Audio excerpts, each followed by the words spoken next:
Dans cette vidéo, vous allez découvrir comment 5 femmes ont osé prendre leur vie en main.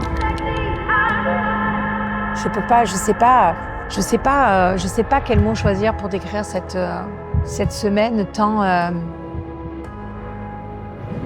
c'est de l'émotion en barre à chaque seconde en fait.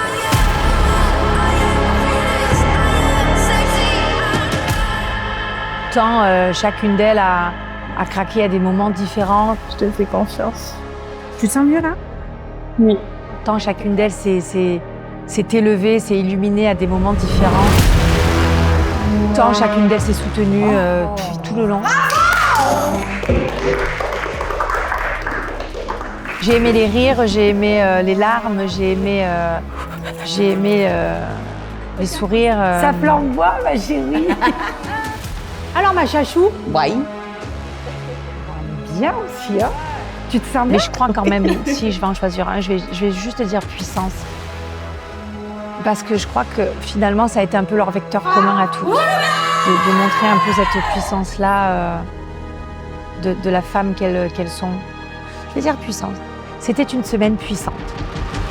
Ouais.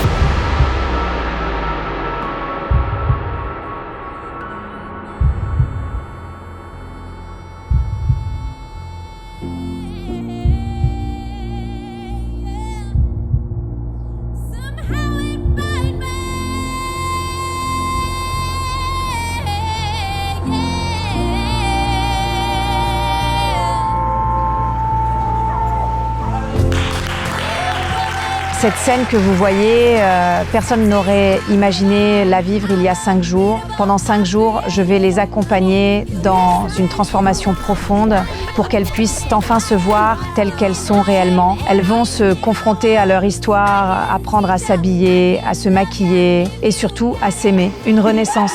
Il y a vraiment zéro promesse en l'air. Ici, on parle en vrai avec le cœur, on parle de cœur à cœur. On est dans cette sincérité, dans cette vérité. On ne se cache pas la vérité, quelle que soit la problématique. Et jusqu'à il y a une petite heure, j'y croyais pas beaucoup. T'avais pas peur d'échouer? Je me dis que si, ça peut arriver et ça arrive. Je pense honnêtement que de toutes, j'étais la plus perplexe de ça. En général, je dis que j'ai toujours raison et que j'aime pas avoir tort. Là, j'accepte d'avoir tort et je suis même heureuse d'avoir tort. Alors le premier jour, il est toujours important. On accueille des femmes qui sont stressées, elles savent pas où elles arrivent, elles connaissent l'endroit, elles connaissent l'adresse et c'est à peu près la seule info qu'elles ont. Je m'appelle Charlotte, j'ai 43 ans. Je m'appelle Nasma et j'ai 36 ans. Alors, je m'appelle Florence et j'ai 44 ans. Je m'appelle Joël et j'ai 29 ans. Je m'appelle Christelle et je vais avoir 53 ans bientôt. Et je participe à Je suis Woman. Elles ne connaissent pas le programme, elles ne savent pas les ateliers qu'on va leur faire, dans quel ordre on va le faire, etc. Donc c'est un peu le flou artistique pour elles, si bien que pour moi il est important de les accueillir en bonne et due forme, d'avoir cette première rencontre ensemble. Vraiment la première des envies qu'on a, c'est de se prendre dans les bras parce que je sais pourquoi elles sont là, elles savent pourquoi je suis là et ça c'est une évidence. Évidemment que la visite du lieu est très importante, ça va être leur maison pendant 4 jours, il faut qu'elles s'y sentent bien. C'est dingue, c'est une bulle de sérénité, des paysages à couper le souffle. Peu importe où tu vas, tu peux trouver ton petit cocon. Ce qui a été assez magique dans cette découverte du lieu, c'est de voir leurs yeux briller et d'à quel point on prend soin d'elles ici et on veut qu'elles se sentent bien. Enfin, même le petit apéro qu'on a fait à côté du sol pleureur, enfin franchement, petit banc, petit apéro, il faut rien de plus. Et on prend place ensuite dans le salon pour une journée, une longue journée d'échange qui bouleverse, qui est intense, qui est forte parce que c'est une journée où on se raconte. Là, mon but est de pouvoir poser les premiers jalons de ce pourquoi elles sont là, qu'est-ce qu'elles sont venues chercher, quelle est leur histoire, que le mouvement de sororité soit là, parce que chacune entend l'histoire de l'autre, entend la douleur de l'autre, entend la galère de l'autre. Qui je suis, je sais pas. En fait. Je m'appelle Nasma, j'ai 36 ans, je suis célibataire et sans enfant, voilà. Non, je rigole. Je suis issue d'une grossesse gémellaire et on est né prématuré. Suite à cette naissance, les médecins très professionnels à l'époque ont dit à mes parents que je ne survivrais pas et qu'il fallait se préparer à ce que je décède, puisqu'en gros, ma sœur mangeait tout et j'étais une crevette. J'ai pesé 800 grammes à la naissance. Et au final, il s'est avéré que c'est ma sœur qui est partie. Voilà. Et début d'enfance difficile avec les hôpitaux, les opérations, etc. Et c'est un fait, j'ai vu la détresse et la tristesse de mes parents par rapport au décès de ma sœur. On n'en parle jamais, jusqu'à aujourd'hui encore. Et du coup, je me suis faite la promesse petite d'être la fille parfaite. Celle qu'ils n'ont pas eue. Donc, j'ai mis sous silence tout ce que je pouvais ressentir, quitte à m'oublier moi. Ça a été ma ligne de vie pendant 36 ans. J'ai toujours fait en fonction, que ce soit de mes parents, mon entourage, jamais en fonction de moi. Et du coup, ne facilitant pas les choses, mon handicap moteur a mis des barrières sur beaucoup de choses. C'est devenu un poids. J'arrive de moins en moins à cacher mon handicap, j'arrive de moins en moins à gérer la fatigue du corps, donc ça se voit plus. Donc les gens me regardent plus, donc les gens parlent plus, donc je m'isole plus. En fait, j'ai un os qui est mal formé et il ne s'emboîte pas dans ma hanche. Ok. Du coup, j'ai pas d'équilibre. J'ai du mal avec l'image de mon corps. Ah, raconte-nous tout ça. Qu'est-ce qu'il a ton corps? Je l'aime pas. Avec les opérations et tout que j'ai pu faire, avec les déformations de mes jambes, de mes pieds, etc., c'est dur. En plus, j'ai une mauvaise posture à cause de mon handicap, donc... Je comprends pas ta posture. C'est quoi le problème, ma chérie? Quand je suis debout, alors on m'a tout le temps dit, il faut que tu rentres tes fesses, comme ça t'es droite. Qui t'a sorti ce truc de fesses et de ventre? Mais parce que, en fait, on m'a dit j'ai la posture du singe. Qui te dit ça, Nasma? C'est des anciens professionnels, et ça m'a marqué. J'ai quand même réussi à fissurer un petit peu ma petite carapace. Déjà aujourd'hui, je me sens un petit peu plus légère qu'arrivée ce matin. J'ai toujours eu beaucoup d'amis parce que je me suis tout de suite réfugiée derrière l'humour, parce que je me considérais ni comme la plus jolie, ni comme la plus cool, sympa, même plutôt l'inverse, plutôt comme la plus moche et la moins intéressante. Donc il fallait que j'existe au milieu de tout ça et le truc pour exister, c'était d'être drôle. Et donc j'avais toujours beaucoup d'amis, mais j'étais toujours la très bonne amie des gens très paumés dans leur vie. Et du coup, très vite, je me suis dit, t'as une trop belle vie pour eux, t'as une famille aimante, tu pars en vacances, une belle maison. Donc du coup, je vais commencer à raconter que moi aussi j'ai des fêlures, même si elles existent a priori pas. Et donc j'ai commencé à raconter que j'avais été abusée sexuellement. Il y avait plein d'histoires différentes. Des fois c'était un viol, des fois c'était une relation avec un mec de 40 ans. Les versions étaient toujours très différentes, mais il y avait quand même ce socle commun de l'agression sexuelle. Vers l'âge de 20 ans, je travaille dans un endroit avec une personne que je connaissais de mon enfance et qui me dit j'ai eu des gestes déplacés envers toi quand tu étais petite. Mais il était sous l'alcool et du coup, il me dit très vite non mais je dis n'importe quoi en fait, j'ai bu, laisse tomber. Moi, le laisse tomber m'arrange sur le coup assez bien, mais j'entends qu'il a dit ça. Et il y a comme une sorte de réponse. Je me dis putain, en fait, j'ai pas inventé quoi. Il m'est vraiment arrivé un truc. Puis 10 ans se passent et je décide de retrouver ce mec et le type me dit ouais, c'est vrai. Et sur le coup, je veux pas savoir forcément ce qui s'est passé. Je suis tellement heureuse qu'il me dise qu'il s'est passé un truc qu'en fait je le remercie. J'en fais part à mes parents en disant je veux pas le raconter pour te mettre toi dans la difficulté parce que c'est quelqu'un qui est proche de notre entourage, mais je veux juste qu'ils comprennent que je ne suis pas cette menteuse et qu'en fait il y avait un fond de vérité. Et quand je vais raconter ça à mes parents, ma mère qui est une femme des années 50, avec tout ce que ça implique aujourd'hui, c'est pas si grave. Ce qui t'a fait, c'est pas si grave. Bon, ok. Et je me suis dit, effectivement, c'est pas si grave, ça aurait pu être pire. Donc c'est pas si grave. Ça, c'est 2 petits traumas sympas. Et puis, il y en a un 3e sympa qui est arrivé quand j'avais la vingtaine. J'arrive à avoir quelques histoires, mais totalement bancales, avec des types qui me cachent parce que je corresponds pas aux stéréotypes des femmes de joueurs, parce que je fréquentais beaucoup les milieux du sport de haut niveau. Donc, je suis cachée dans ces relations. Et du coup, ça me renforce une conviction, c'est que je ne suis ni jolie, ni intéressante. Et que donc, je mérite des relations, mais cachées. Et à partir de là, je commence à beaucoup manger, à beaucoup me réfugier dans la nourriture. Et du coup, avec ces 35 kilos en plus, je m'aime encore moins. Et j'ai jamais accédé à la confiance, donc je peux pas dire que je fais cette immersion pour retrouver confiance, mais pour trouver confiance. Et me voilà aujourd'hui à 43 ans avec mes 95 kilos et une incapacité à séduire parce que j'imagine même pas une fraction de seconde que je puisse être intéressante pour un homme. Et aujourd'hui, j'ai envie de me choisir, en fait, d'être regardable, parce que j'estime que je le suis pas. J'ai toujours des jolies chaussures, parce que ça, au moins, je sais que ça me va. Les fringues, c'est un peu plus compliqué. Parce que je trouve pas forcément des vêtements dans lesquels je me sente bien. Je me trouve toujours horrible, parce que je suis grosse et que quand c'est gros, c'est moche. Ah bon? Ouais. Quand c'est gros, c'est moche? Ouais. Elle nous a permis de tout doucement nous ouvrir, nous révéler. C'est plutôt assez fort parce que c'est pas très naturel. J'imagine pour les autres, mais pour moi, je suis pas très connue pour m'ouvrir sur les vraies blessures et vraiment ce qui me pèse. Et forcément, ça crée un lien qui va devenir en tout cas indéfectible, ça c'est sûr. Et un lien de confiance qui est là, une écoute, un non-jugement, une bienveillance, c'est tout ça en fait. Alors Jojo, elle a 29 ans, elle est maman d'une petite fille de 2 ans. Et alors je vais commencer par la fin parce que avant que les émotions prennent le dessus. Si je suis là aujourd'hui, c'est en partie à cause de ma relation que j'ai vécue avec le père de ma fille. Ça a été une relation toxique. En fait, je me suis complètement oubliée, ça m'a détruite et j'ai tout donné mais j'ai rien eu en retour. Ça a fait que cette relation m'a fait couler en fait. Alors que 2 ans auparavant, j'avais réussi à reprendre confiance en moi, apprendre à m'aimer. Et là où ça a commencé, ça a été à ma naissance. J'ai été témoin de violences entre mes parents étant bébé. Ensuite, il y a eu la séparation de mes parents quand j'avais 5 ans. Je me suis jamais entendue avec ma mère parce qu'elle me rejetait tout le temps. Elle me repoussait, elle me disait qu'elle n'avait pas le temps. Mon père, qui voulait un garçon, a fait de moi un garçon, m'a habillée en garçon. Il m'a appris à jouer au foot. Mon père n'a jamais refait sa vie, donc c'est encore aujourd'hui un poids. Ma mère non plus, qui n'a jamais été heureuse. En fait, elle aussi, elle était seule, donc elle se confiait à moi. Malgré que j'étais adolescente, je l'écoutais, j'essayais de l'aider. Bien le gâter, il fait toujours du bien le gâter, des lolos. Oh là là. Ils sont chiants les parents, hein. Pas vrai? Mais maintenant t'es maman, tu sais ce que c'est. Et puis en fait, le père de ma fille, je l'ai connu il y a 15 ans auparavant, sauf que en fait, il n'était pas aussi près qu'il le pensait.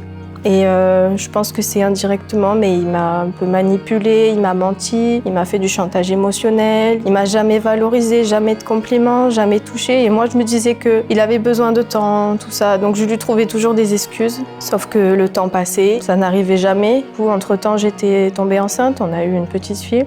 Donc, j'ai voulu me battre pour elle, je me suis dit que c'était mieux pour elle que ses parents soient ensemble.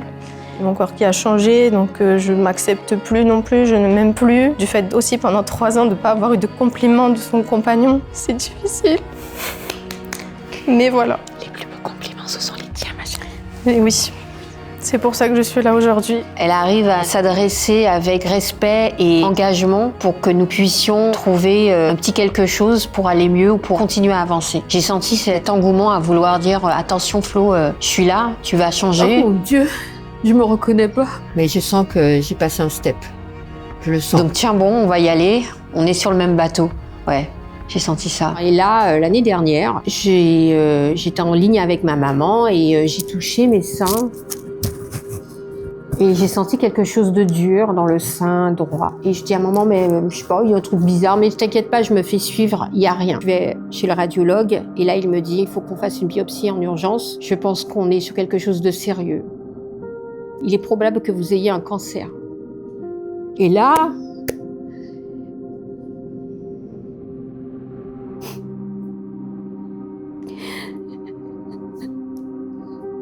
En fait, je voulais pas de ça. Et quand je suis arrivée à la maison, je suis allée voir mes enfants. Je voulais pas perdre mes cheveux, je voulais pas perdre ce que j'avais déjà construit. Les résultats de la biopsie tombent. il fallait expliquer aux enfants ce qui se passait, on leur a dit. Les cheveux ont commencé à tomber au moment des chimios. J'ai commencé à m'isoler pour ne pas qu'on voie mon état. Quand mes cheveux ont été rasés, ma fille me sortait des choses très très difficiles. Est-ce que tu redeviendras comme avant? Je le vis comme un fardeau et une censure. T'es en colère. Ah oui, j'aimerais être comme vous, normal. T'as eu peur de mourir? J'en ai encore peur. Mais t'es là. Alors choisis comment tu veux dépenser le reste de ta vie. Mais t'as toujours ton image de Flo d'avant que tu veux récupérer. Et c'est ça qui te limite. Et tu t'imposes des limites, toi, toute seule.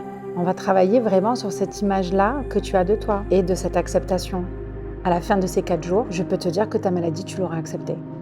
Et que toi, Flo, avec tes cheveux courts, tu t'accepteras.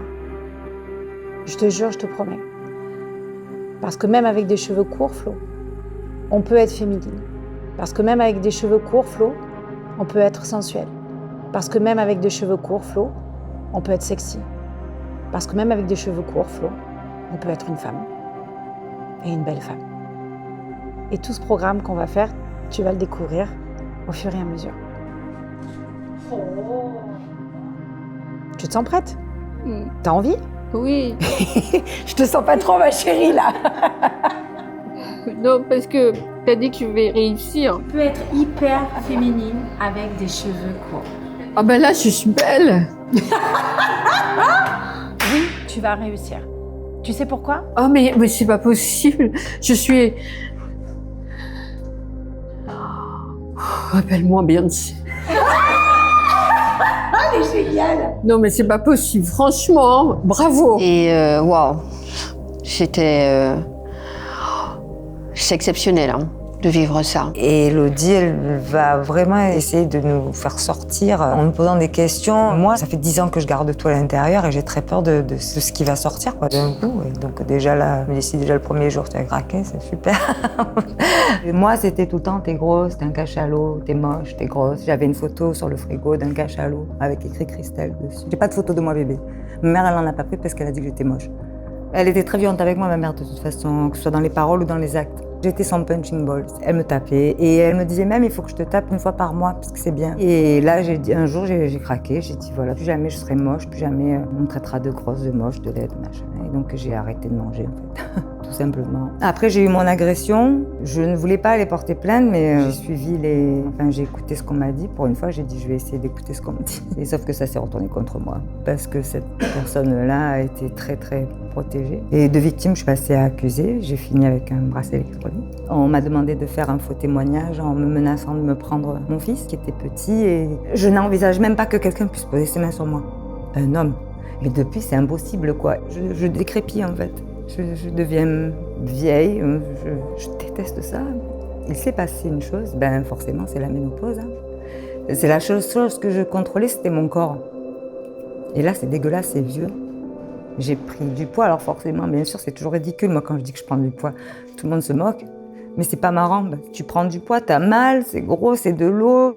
J'aimerais bien savoir comment lâcher prise, parce que j'en peux plus d'être une ombre, d'être enfermée dans mon carcan, de tout ce que je me suis foutu dans la tête pour devenir parfaite. Et j'aimerais ressortir libre, en fait. J'aimerais retrouver un peu de respect pour moi. Donc, est-ce qu'on doit se travailler sur quoi, alors? Eh ben, sur le lâcher prise. Sur le lâcher prise. Ok. Eh ben, nous allons être heureuses. Lâcher prise. Toi, Joël. Je vais m'aimer. Tu vas t'aimer. Nasma. Non, on n'a pas défini pour toi, ma chérie. Qu'est-ce qu'on a dit? Si, que tu voulais être toi et te connaître. Penser à toi et te faire passer en priorité. Oui. Ma Flo, qu'est-ce qu'on a dit? Qu'on allait être féminine avec des cheveux courts et quoi d'autre? S'accepter. S'accepter. Et Chachou, Charlotte? Je sais plus, regardable. Il faut qu'elle soit regardable. L'exercice de cet après-midi, avec le carnet Ma stratégie de soi, c'est de vraiment arriver à proposer une première méthode facile, abordable, qui permet de leur apprendre à se questionner, à se poser les bonnes questions, simples, et à trouver des réponses simples. Qu'est-ce que c'est? Qu'est-ce que ça veut dire la confiance en soi? Je leur apprends à réfléchir autrement. Cet exercice du carnet met en exergue ma méthode qui propose une réflexion intérieure sur ce qui se passe à l'intérieur de soi, répondre à cette question « Qui suis-je ?» Ce carnet propose une maîtrise de son image extérieure. Donc après avoir intégré et accepté tout ce qu'on est intérieurement, en tout cas c'est une base facile, simple et abordable quoi, pour aller atteindre cette confiance en soi. Avant d'arriver à l'exercice de la photo, on est sur un exercice que j'appelle la règle des 3. Je leur demande de choisir 3 mots pour se décrire, leurs 3 erreurs qu'elles ont commises. Et c'est quand même assez négatif parce qu'elles ont cette pensée très négative sur elles-mêmes en vrai. Donc, quelque part...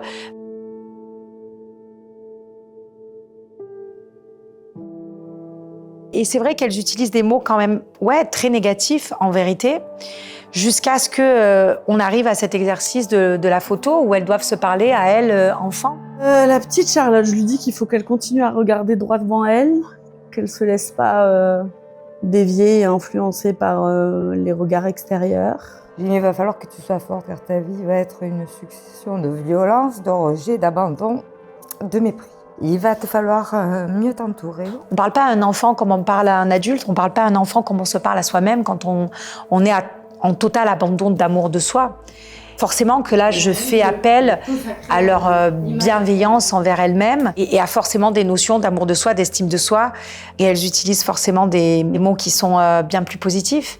Il y a beaucoup d'émotions dans cet exercice-là. Mais moi, j'avais pas ce droit-là. Donc, en fait, et donc, ça devient finalement un moment charnière de ce travail sur soi, un moment incontournable, Au début, pour ne pas dire un pilier, de cette nouvelle façon de se voir, de travailler sur soi et de se promettre quelque part de ne plus jamais se parler avec autant de mots négatifs que ce qu'elle faisait jusqu'alors. Il était hyper important que d'autres women viennent nous parler, viennent un peu pour raconter ce qu'elles ont vécu.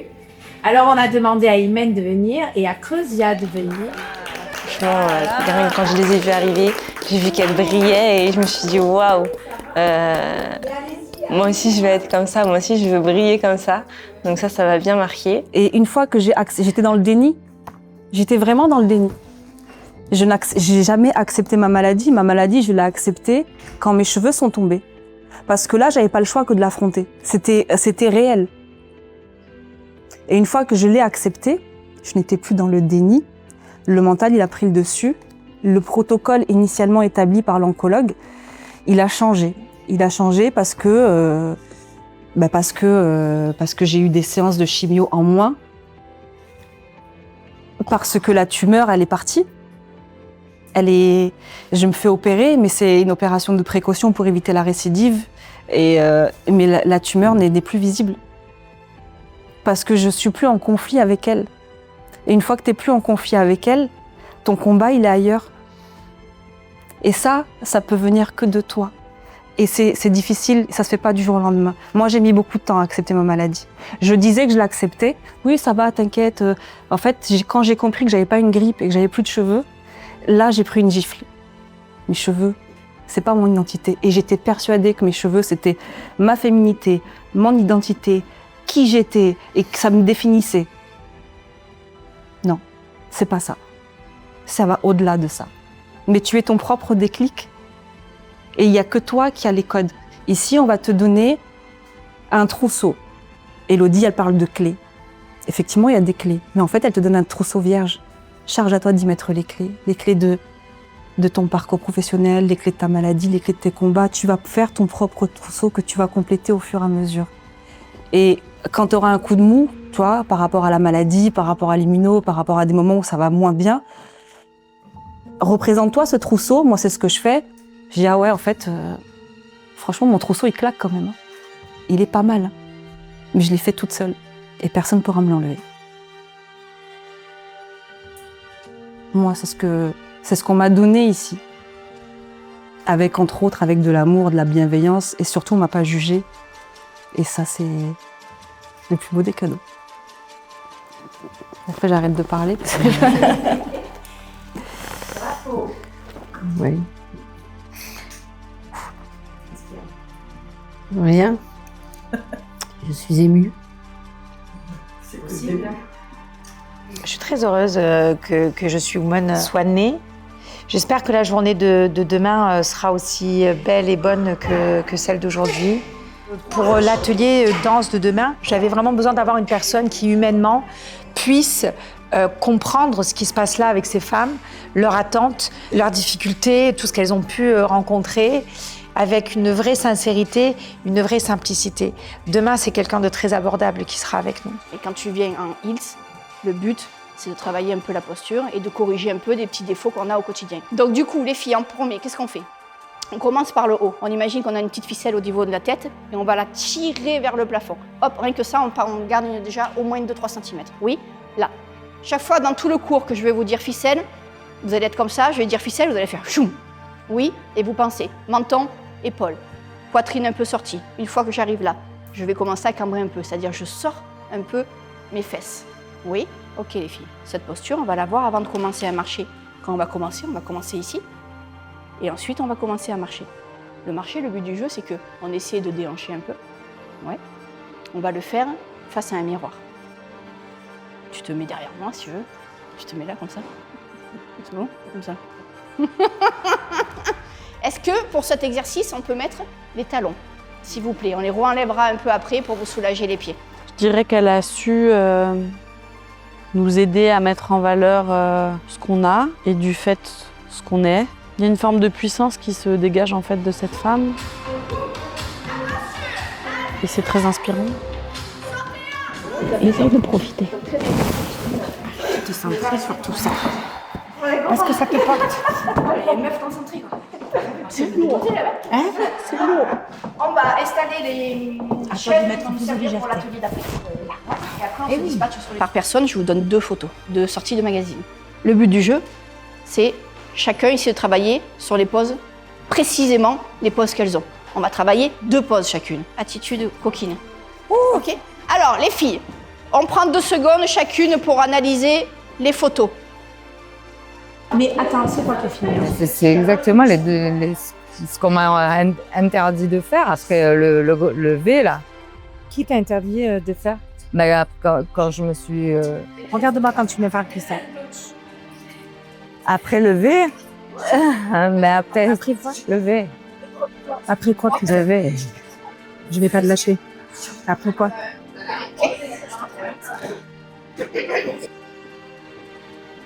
Après.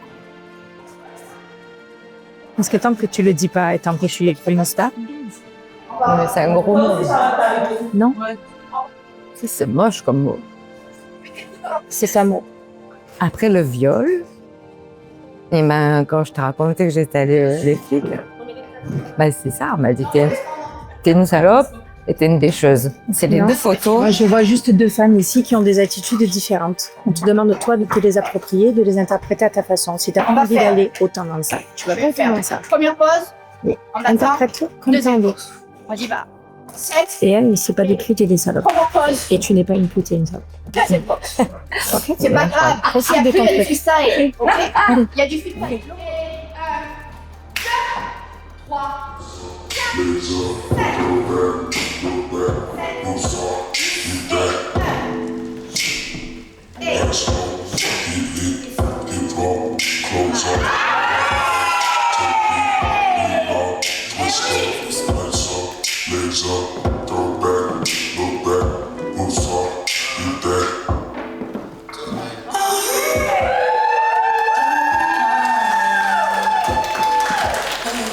Je ne sais pas si vous vous rendez compte déjà du chemin que vous venez de parcourir, depuis hier en tout cas, et même depuis il y a juste quelques heures.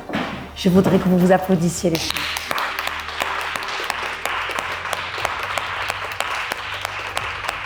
Ben, j'ai beaucoup aimé l'accompagnement de Jennifer. Et ouais, j'ai trouvé cet exercice surprenant et appréciable. Jennifer est la personne que j'ai choisie pour nous accompagner dans cet atelier-là.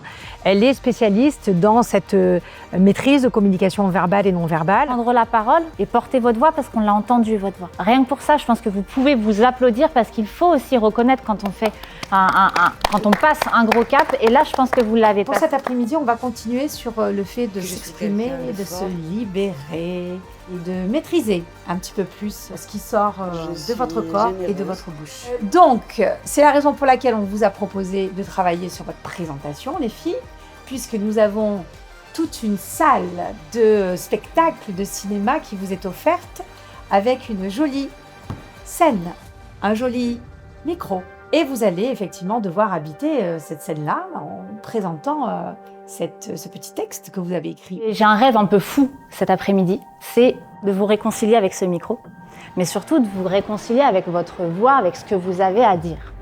Parce que c'est important de parler fort, c'est important de prendre sa place. Et vous allez voir, je vais y revenir. Si je dis prendre sa place et non pas trouver sa place, c'est que ça a du sens. Quand une femme parle fort, elle ne fait pas seulement que parler, elle guérit, elle inspire derrière, elle grandit. Je peux croire en moi. Et aussi, elle transmet. Que j'ai le droit d'être heureuse. Et là, cet après-midi, c'est ce qu'on va faire. Non seulement on va créer votre place, mais en plus, mon rôle à moi, ça va être vraiment de vous aider à ancrer votre puissance. Et je veux m'aimer. À l'incarner, à vous exprimer avec assurance, avec confiance, Je vous sens un peu stressé là. Donc ce qu'on va faire, c'est qu'on va se lever. Puis on va circuler, on va marcher. On se détend. On marche. Et puis j'aimerais que pendant que vous marchiez, vous allez réfléchir. Il me semble que vous avez travaillé sur une phrase impactante. Charlotte, tu te rappelles de ta phrase? Je veux être regardable. Ah, donc Charlotte, je veux être regardable. Donc tu vas rester sur cette phrase-là. Et les autres? Moi, je veux lâcher prise. Je veux lâcher prise. Flo? Je veux m'accepter. Je veux m'accepter. Nasma, c'était ça aussi. Je veux être moi, je veux savoir qui je suis, c'était toi. Et Joël? Je veux m'aimer. Très bien. Alors ces phrases-là, vous allez les garder, mais je veux que vous le disiez à voix haute, comme vous le pouvez. Alors si vous pouvez le crier fort, c'est très bien. Si vous ne pouvez pas et que vous pouvez le faire que comme ça, c'est OK aussi. Flo, tu me fais confiance. Je te dis que tu y arriveras. Je veux m'accepter. Je veux m'accepter. Je veux m'accepter. Encore. Je veux m'accepter. Fort. Je veux m'accepter. J'entends pas. Je veux m'accepter. Fort. Crie le bordel. Crie-le. Je veux m'accepter. Allez. Vas-y.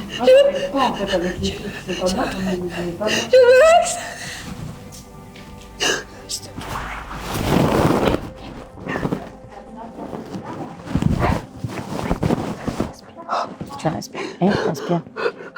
Respire. Il n'y a que toi qui peux te sortir de ça. Lève-toi. Sois puissante comme tu veux être. OK? Je veux être regardable. C'est bien, Charlotte. Je veux m'accepter.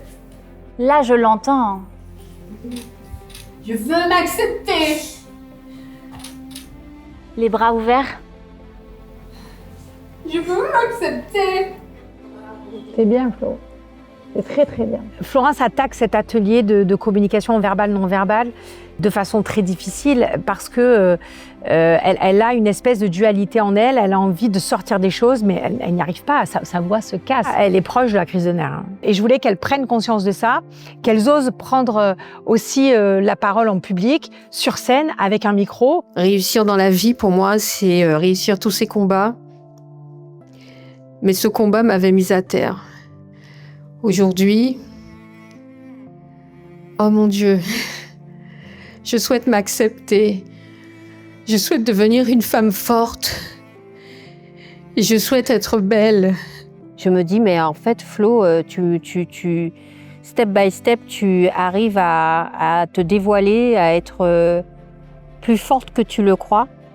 Et en fait, si je réfléchis bien, je me dis, est-ce que je ne me suis pas servi du cancer pour être mal, alors que je suis capable d'aller mieux, parce que j'ai cette force en moi, à ce moment-là, parce qu'on ne sait pas ce qu'on a. Je suis tellement en colère, j'étais tellement en colère vis-à-vis de ma situation, que ça m'a renfermée sur moi-même. Et quand on m'a poussée dans mes retranchements, comme parler et de soi, chose que j'aurais jamais fait auparavant, ben ça a créé effectivement un petit déclic. Je me dis, en fait, tu peux faire plein de choses. Quand je me suis assise après avoir déposé le micro, c'est fou, hein. Et quand on met 5 femmes qui sont en quête de confiance en soi sur scène avec un micro... Maintenant, il est temps que je me donne un coup de pied au cul, que j'arrête de me lamenter dans mon coin. Il s'est passé ce qui s'est passé, c'est pas ma faute, je suis pour rien. Je peux vous dire que c'est un sacré exercice, quoi. Et elles l'ont fait. Elles l'ont fait. Elles l'ont fait. Et ça fait pleurer, et je vous l'avais dit le premier jour, cette prise de conscience-là, elle fait pleurer, elle fait pas forcément plaisir, parce que, là, t'es face à face avec toi-même. Franchement, arrête, c'est gênant. Je sais pas, Nico. Tu sais très bien que je suis moche. Arrête, non, Nico. Nico, arrête. Tu veux voir ce que c'est une meuf qui a du swag de ouf? Regarde bien. J'aime pas. Tu sais qui c'est? C'est qui? C'est moi. Bah viens voir. Regarde-le lui. Ah bah c'est pas le dernier lui. Ah non, oui, tu peux regarder. T'avais pas refait? T'avais refait tes seins? Ça c'est l'ablation. J'ai fait de l'excitation aussi. Dessous la main gauche, c'est un sein. Mais il y a quelqu'un qui touche ton sein? Oui. Sylvia, celle qui vous a fait. Ah, bon, ça va. C'est une femme. Ah ouais. Oh, Qu'est-ce que t'aimes pas, Flo, sur cette photo? les cheveux courts. Déjà, les cheveux courts, j'aime pas. C'est comme ça. Je suis désolée. Je te trouve. Non, mais ça se dit pas. Et je trouve qu'elle est très belle, la photo. Mais Je me vois à ta place. Et du coup, ça me rebute. Parce que je sais ce que c'est ça. Ça c'est ton sein. Le sein en moins? Ton sein? Il n'y a pas de sein, hein? Ton ablation? Oui. C'est dingue, c'est vraiment dingue. On est au jour 2, quoi. On est au jour 2 et le résultat est déjà exceptionnel, quoi.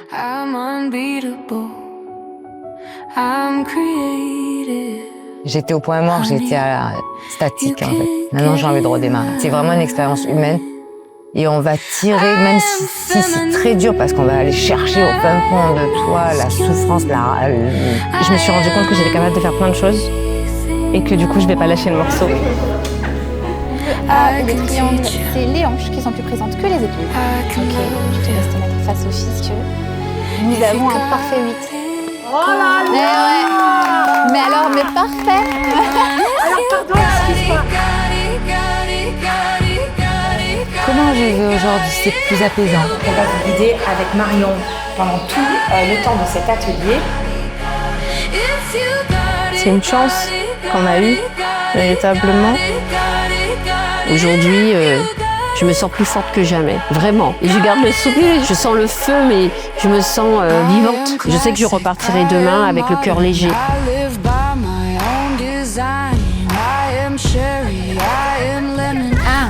2, 3,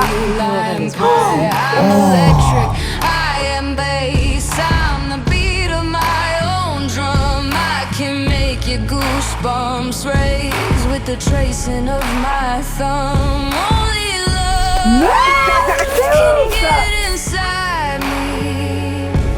I'm moving in my own timing. Voice of the future. Aujourd'hui, je crois que les résultats sont là, quoi. Ask for what I want and somehow it find me. Somehow it find.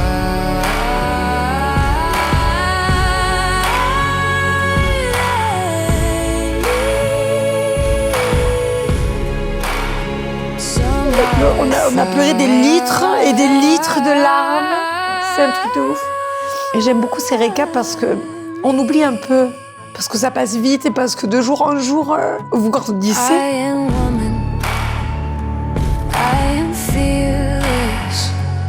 Ce n'est que le début. Dans le prochain épisode, elles vont apprendre à regarder leur image, leur corps et leur féminité autrement. Abonnez-vous pour découvrir la suite de leur transformation. Et si vous sentez que c'est à votre tour de vous retrouver, toutes les informations sur Women sont dans la description. Je suis une femme, je suis intrépide, je suis sexy, je suis divine, je suis imbattable, je suis créative, chérie.